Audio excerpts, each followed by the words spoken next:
కళ్ళతో చూస్తాం. ఇవాళ మేము కూడా గుండెలలో ఉట్టి తిరిగినాం. మాకు తెలుసు ఆ కష్టాలు. కాబట్టే రేవంత్ రెడ్డి గారు రేషన్ కార్డు ఇచ్చింది.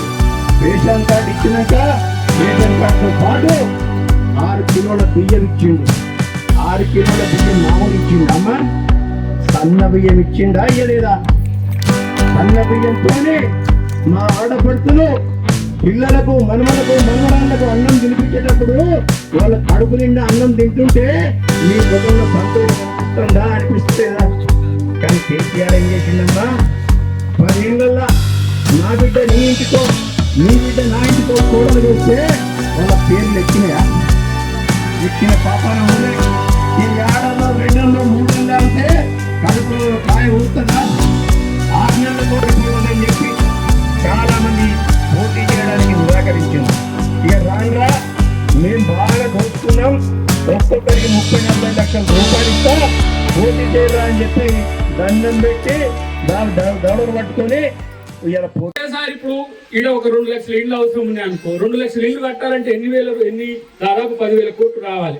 10,000 కోట్ల రూపాయలు ఒక సిరిసిల్లకే పెట్టలేము. కాబట్టి రాష్ట్రం మొత్తం ఉన్నది కాబట్టి 3,000 మన ఎమ్మెల్యేల డిమాండ్ ఒకటేసారి ఒక 5,000 ఇవ్వండి అని చెప్పి ఇప్పటికి అడుగుతున్న పరిస్థితి ముఖ్యమంత్రి గారిని.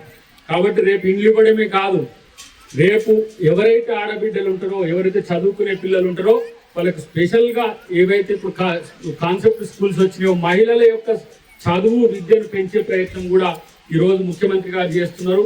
నేను అంటున్నా, మీరు ముఖ్యంగా మహిళలు ఇక్కడ ఎక్కువ ఉంది కాబట్టి చెప్తున్నా, గతంలో పావుల వడ్డీ 0 వడ్డీకి కూడా సమభవన సంఘాలకు సంఘబంధాలకు ఇచ్చేది. 10,000 కోట్ల రూపాయలు ఆడోళ్ళ పైసలు తిన్నోడు కేసీఆర్. మరి ఇప్పుడు వచ్చి ఇస్తుంటే కనీసము పొగడకపోతే సరిపోయా.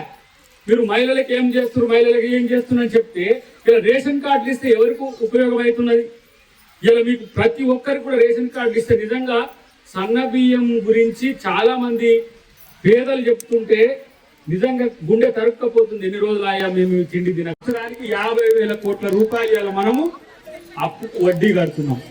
ఇక ఆయన పోయి ఫామ్ హౌస్ లో పండాడు. అయ్యా ఈయన ఇన్ని రోజులు ఈయన పండలే, మొన్న వచ్చి 4 రోజులు పంతున్నాడు.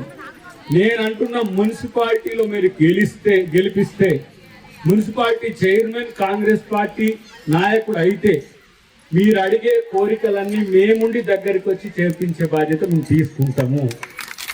ఎందుకంటే ఇప్పుడు 15 సంవత్సరాల 20 సంవత్సరాల ఎమ్మెల్యే అయిన కేటీఆర్ 17 సంవత్సరాల నుంచి ఈడు ఉన్నాడు కదా. గీడ వచ్చి జ్యోతి నగర్ దగ్గరికి వచ్చి ఇంకా నీళ్లు లేవు, రోడ్డు లేదని మీరు నన్ను అడిగితే మా మహేంద్ర అన్న ఎమ్మెల్యే చేసి ఉంటే మేము వచ్చి ఏంది మహేంద్ర అన్న నువ్వు ఇట్ట చేస్తున్నామేమో నిలదీస్తుంటుంది. కాబట్టి మీరు మహేంద్ర అన్నను ఇండిపెండెంట్గా ఉన్నప్పుడు ఆశీర్వదించిండ్రు, ఓట్లు వేస్తే సరే గెలవలేకపోవడం అనేది ఒకప్పుడేమో ఒకటి జరిగింది, ఒకప్పుడు ఒకటి జరిగింది. కానీ ఇప్పుడు మున్సిపల్ చైర్మన్ మీరు గెలిపిస్తే వాళ్ళతో పనిచేయించే బాధ్యత మహేందర్ రెడ్డి అన్న తీసుకుంటాడు. ఆయనకు మద్దతుగా మా అన్న ఉన్నాడు, సీనన్న ఉన్నాడు. మేము కూడా వస్తాం ఇక్కడికి. ఎందుకంటే వీళ్ళు ఏంది తెలుసా అమ్మ, గజ్వేల్ కాంచి మొదలు పెట్టింది. గజ్వేల్ ఎమ్మెల్యే ఎవరు? కేసీఆర్. పక్కన సిద్దిపేట పెట్టింది. సిద్దిపేట ఎమ్మెల్యే ఎవరు? హరీష్ రావు. మళ్ళీ దాని తర్వాత సిరిసిల్ల ఎమ్మెల్యే ఎవరు? కేటీఆర్. ఈ కుటుంబానికి ఈ నుంచి హైదరాబాద్ దాంతా రోడ్డు వేసుకుంది. కానీ మనకు మాత్రం ఒక్క రోడ్డుకి గల్లీ రోడ్డు వేయమంటే ఇస్తుంది గలీజ్ గల్లీ. ఏం చేయాలి మరి మనం?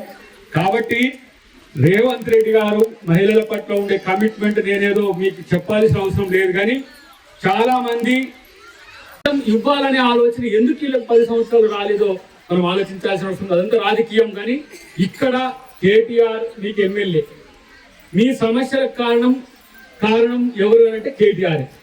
17 సంవత్సరాల నుంచి ఎమ్మెల్యేలుగా ఉండి ఇంకా సిరిసిల్లలో సమస్యలు ఉన్నాయంటే మరి సిగ్గుండాలి కదా కేటీఆర్కు. మళ్ళీ పక్కకు వచ్చి చెప్తా ఉంటాడు, నీతులు చెప్తా ఉంటాడు. నేను ఒక్క మాట చెప్తా, ఇంత సమాధానాలు చెప్పేటోడు నీ సొంత చెల్లె నువ్వు ఓర్వలేకపోతుంది. నీ సొంత చెల్లెను ఇంట్లోకెళ్ళి బయటకు వెళ్ళగొట్టింది. ఇలా చెల్లె పట్ల ఎంత ప్రేమ ఉందో చెల్లెనే ప్రేమించలేనోడు మిమ్మల్ని ప్రేమిస్తారా, మిమ్మల్ని గౌరవిస్తారా మీరు ఆలోచించుకోవాల్సిన అవసరం ఉంది. సొంత చెల్లెను ఇన్ని ప్రశ్నలు వేస్తుంది. ఇంత ప్రజల సొమ్ము ఎందుకు తిన్నారు, ఇంత అన్యాయం ఎందుకు చేసిండ్రు, ఇంత అక్రమం ఎందుకు చేసిండ్రు ఒక్కరు సపోర్ట్ చేస్తలే. బావకు నోరు తెలుస్తలే, బామ్మార్ది నోరు తెలుస్తలే, అయ్య నోరు తెలుస్తలే. మరి ఆమె అన్నది కరెక్టా తప్ప? కాబట్టి మహిళలకు మొట్టమొదటిసారి కూడా మంత్రివర్గంలో సీట్ కల్పించలే, తర్వాత అందరూ మొత్తుకుంటే ఇచ్చింది. కాబట్టి మీరందరూ కూడా నేను అంటున్నా సిరిసిల్లలో కాంగ్రెస్ పార్టీని గెలిపించుకొని, ముఖ్యంగా తిరుపతి ఈయన నెంబర్ 1, ఈయన 1వ నెంబర్, 1 నుంచి 39 వరకు ఇట్లనే గెలవాలి. గెలుస్తున్నాడు ఈయన మీ అందరి ఆశీర్వాదంతో. ఈయన రిపోర్ట్ లో గెలుస్తున్నాడు. మా దగ్గర మున్సిపల్ మనం కైవసం కూడా చేసుకుంటున్నాం, కానీ దెబ్బ కొడితే మళ్ళా సిరిసిల్ల రావాలంటే కేటీఆర్ భయపడాలి. అట్లా దెబ్బ కొట్టాల్సిన అవసరం ఉంది. లేకపోతే దెబ్బ తినేది ఏం లేదు. మహేంద్ర అన్నకు ప్రతిసారి ముఖ్యమంత్రి గారు 15 కోట్లు 20 కోట్లు శాంక్షన్ చేస్తున్నారు. మీరు ఎట్లా ఉన్నా మీ సేవలో మహేందర్ రెడ్డి గారు ఉంటారనే విషయాన్ని గుర్తుపెట్టుకోండి.